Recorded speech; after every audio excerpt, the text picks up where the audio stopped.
मित्रांनो, अबोली या मालिकेच्या आजच्या भागामध्ये अबोली सोनियाची डायरी वाचत असते. तेवढ्यात अंकुश बाहेर येतो. तर अबोली अंकुशला बघून डायरी लपवत असते. तेव्हा ते अंकुशच्या लक्षात येतं. तर तो अबोलीला विचारतो, अबोली तुझं काय चाललं आहे? तेव्हा अबोली काही नाही असं उत्तर देते. तर अंकुश विचारतो, तू काय लपवतेस? तेव्हा सर काही नाही लपवत असे बोलत अबोली खाली झोपते. तर तेव्हा अंकुश बोलतो, मला बघू दे, तू तेथून उठ. तेव्हा अबोली त्याचं काही ऐकत नाही. तर अंकुश स्वतः अबोलीचा हात पकडून तिला उठवतो व बोलतो, इथून बाजूला हो. अबोली मात्र काही ऐकायला तयार नसते. तेव्हा अंकुश अबोलीचा हात ओढत असतो. तर अबोली खाली कोसळणार.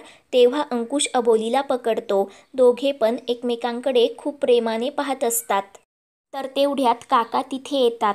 तर त्या दोघांना एकत्र पाहून काकांनाही आश्चर्य वाटतं. तेव्हा ते अंकुशला बोलतात, अंकुश साहेब. तेव्हा अंकुश अबोली भानावर येतात. तर तेव्हा काका अंकुशला विचारतात, साहेब तुम्ही झडती वगैरे घेत आहात का? आणि अधिक तपासणीची गरज असेल तर मी लेडीज कॉन्स्टेबलला बोलू का? असा डायलॉग काका देतात.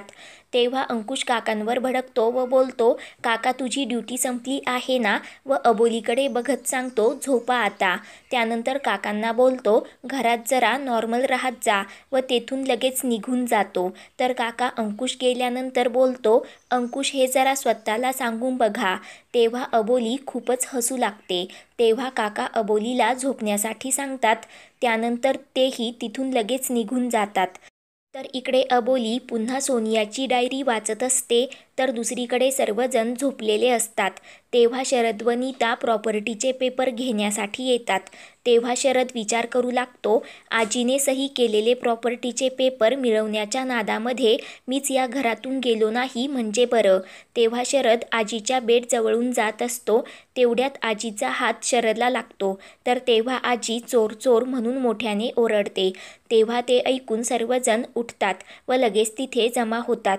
तेव्हा अंकुश लाईट लावतो. तेव्हा शरद खूपच गोंधळून जातो व मी आहे असं सांगतो. तेव्हा अंकुश विचारतो, शरदराव तुम्ही इथे काय करत आहात? तेव्हा शरद सांगतो, मी पाणी प्यायला आलो होतो. यावर रमा विचारते, पाणी तर इकडे आहे, मग तुम्ही आजीच्या बेडजवळ काय करत होतात?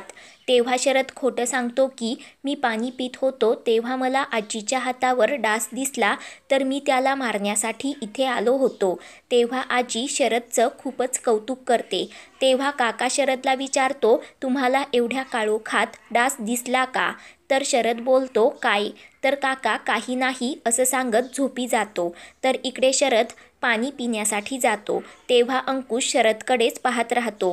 तेव्हा शरद खूपच घाबरतो व नीताला दार उघडण्यासाठी आवाज देऊ लागतो. तेव्हा नीता झोपेतून उठून आल्याचं नाटक करत असते आणि शरदला विचारते, तुम्ही इतक्या रात्री बाहेर काय करत होतात? तर तेव्हा शरद काही नाही असं बोलत तिला आतमध्ये घेऊन जातो. तर दुसऱ्या दिवशी शरद ते पेपर्स घेण्यासाठी पुन्हा आजीच्या पाया पडतो व पुढे जातो. तेव्हा आजी तिकडे कोणाच्या पाया पडता असं शरदला विचारते. तेव्हा शरद स्टूल घ्यायचाय असं खोटं सांगतो व लगेच तिथून निघून जातो. तर इकडे अंकुश बाहेर टॉवेल आणण्यासाठी येतो. तेव्हा अबोली झाडू मारत असते. तेव्हा ती अंकुशला बघत नाही. तर तो केर अंकुशच्या अंगावर जातो. तेव्हा तो अबोलीवर खूपच भडकतो. तर अबोली खूप प्रेमाने अंकुशकडे पाहते. तेव्हा तिला सोनियाने डायरीत लिहिलेलं सर्व काही आठवत असतं. तेव्हा अंकुश तिला विचारतो, माझ्याकडे काय बघतेस? तेव्हा अबोली काही नाही असं सांगते. तर अंकुश बोलतो, तू सकाळी सकाळी माझ्यासमोर येत जाऊ नकोस, कारण माझा दिवस वाईट. आणि त्यानंतर अंकुश घरात जातो. तर इकडे गुंजनचा मित्र भावनाकडे येतो व तिला नीताचा नंबर देतो व लगेच तिथून निघून जातो.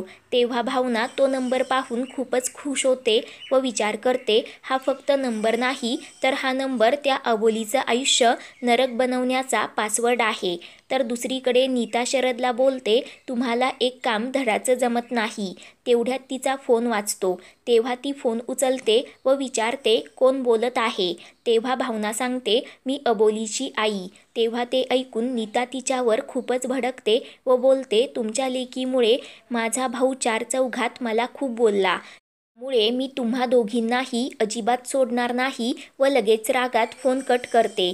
तर इकडे भावना बोलते, ही अबोलीची नणंद जरा बिनडोकच वाटते, परंतु जरासं तेल पडलं की भडका लगेच उडतो हे मात्र नक्की आहे. आणि मला अबोलीला जास्त त्रास द्यायचा असेल तर त्या नीताला जवळ करावंच लागेल.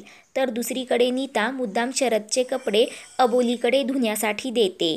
तेव्हा शरद म्हणतो, हे कपडे धुतलेलेच आहे व इस्त्री केलेले आहे.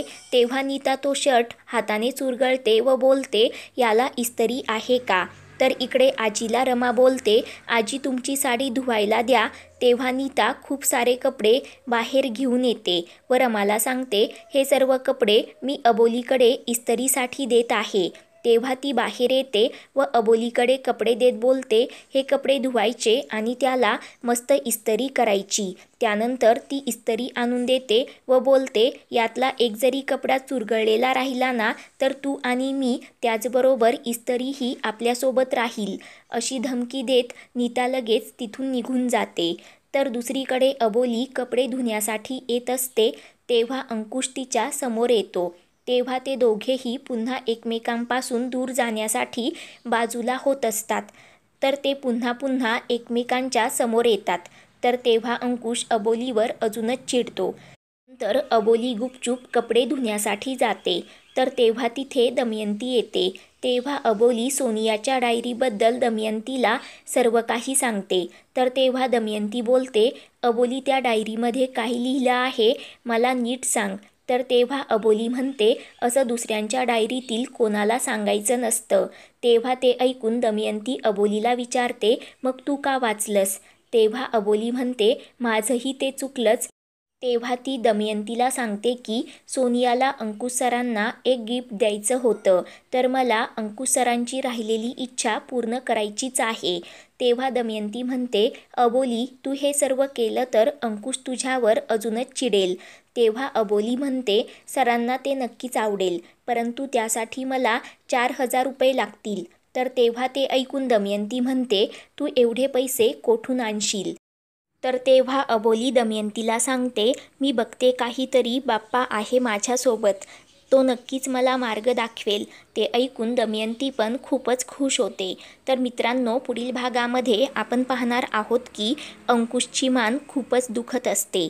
ते पाहून अबोली प्रेमाने त्याची मान चेपून देत असते. तेव्हा अंकुशला खूपच वेदना होत असतात. तर तो अबोलीचा हात प्रेमाने पकडतो.